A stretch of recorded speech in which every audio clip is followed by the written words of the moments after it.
Sa inyo mga idol, mga followers, non-followers at viewers ni James Jaime mula Luzon, Visayas at Mindanao. Mga idol, kakabit ako ngayon ng mga PVC para maging fix na natin dito sa palaisdan para hindi na palipat-lipat yung tubo ito. Assemble lang kami, kasama ko si Paring Ampot. Ayan, siya ang aking cameraman. Okay. Hirap kasi pag palipat-lipat, nasisira ang tubo. Tulad yan. Ito, service na ito. Ikukan namin ito, fix namin dito mga idol. At maya-maya, malalaman natin, ikukan natin ito dito. Para maayos ng mabuti mga idol. Tabayanan yung mga idol, yung mga susunod na kamata.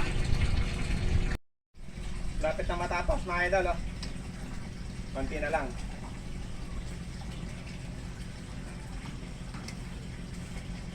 Ito. Hirap ba?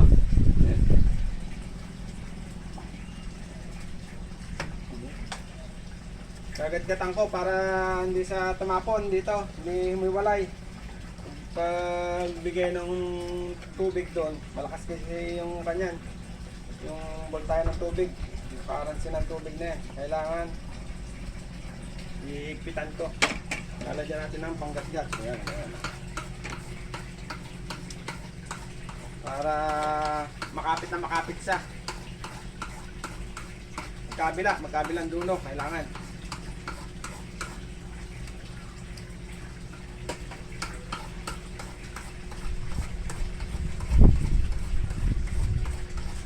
Ayan. Ito, okay na yung ganyan eh. Tapos lalagyan lang natin ng pandikit.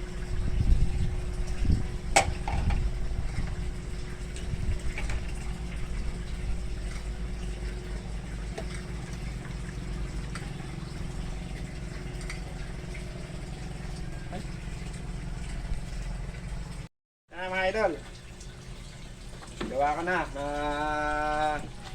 Diretso ko na rito. Na-fix ko na ang mga PVC para sa tubig. Ito, pag binuksan dito,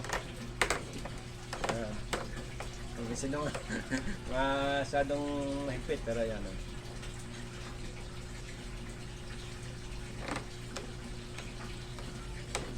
Lalabas dito tubig. Pag ito nakasara, puro dito lang. Dito lang ang tubig niyan. Tapos namin magpuno rito, sara ko rito. Ito naman bibigyan natin ng panibagong tubig dito lalabas. Kaya hindi nahirap yung pabalik-balik dati. Ayan, steady na sa ngayon dito. Wala dito. Hirap.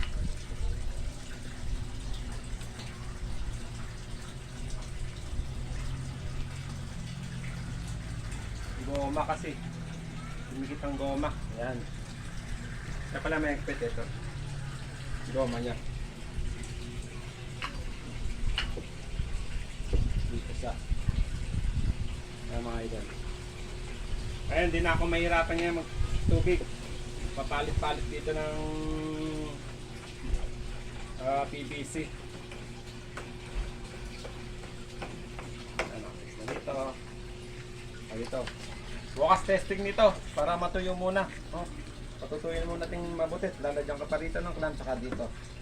Para hindi sa gumaganyan. Ayan, naka-fix sa dito. Ano ito?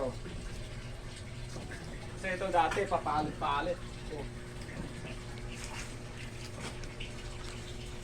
Pupunta rito, pupunta doon. Mahirap. Ngayon, okay na. Sakto-sakto na yung gawa natin yan. Di ba mga idol? Ayos na mga idol, sakto na. At wakas mga idol, ito natapos ko na ang ginagawa kong mga PVC para sa tubig ng aking concrete band. Ayan, pinaganyan ko para hindi na ako mahirapang pagpapalit ng tubig.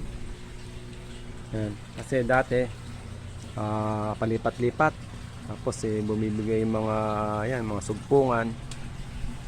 Kaya minambuti ko na lang Ayan, kahit pa paano gastusan para hindi na pabalik-balik. Yan o. Yan.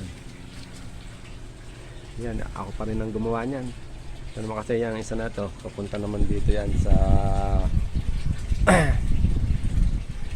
electric namin sa water pump ng tubig para sa loob naman yan ng bahay. Ayan. Ginawa ko rin yan pero next week naman ulit yan. Dito ko muna pinagtuunan ng pansin kasi bukas magpapalit na kami ng tubig niya naman ng palaisdaan. Ayan.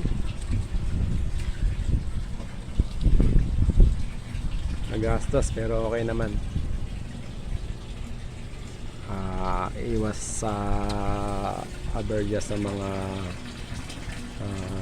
tapon-tapon ng tubig. Yan. So, pumorma pa ito eh. Nilagyan pa namin ganun. Hindi ko naisip meron pala ito nakatago. Meron pang ganito. Pero gumanda, pumorma pa nga. Gumanda pa mga idol. Ayan, kasi ito naman to sa water filter ko. Ayan. Ginawa ko rin yan. Ayan dyan. So, tumatapo yung tubig dito. Ayan. Kasi ayan o, sinasala niya yung mga dumi ng tubig.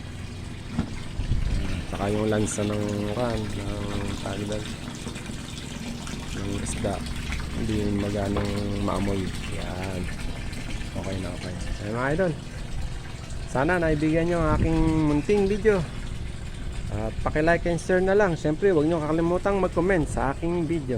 Yun, maraming salamat sa inyong panonood. Hanggang sa muli mga idol, bye bye.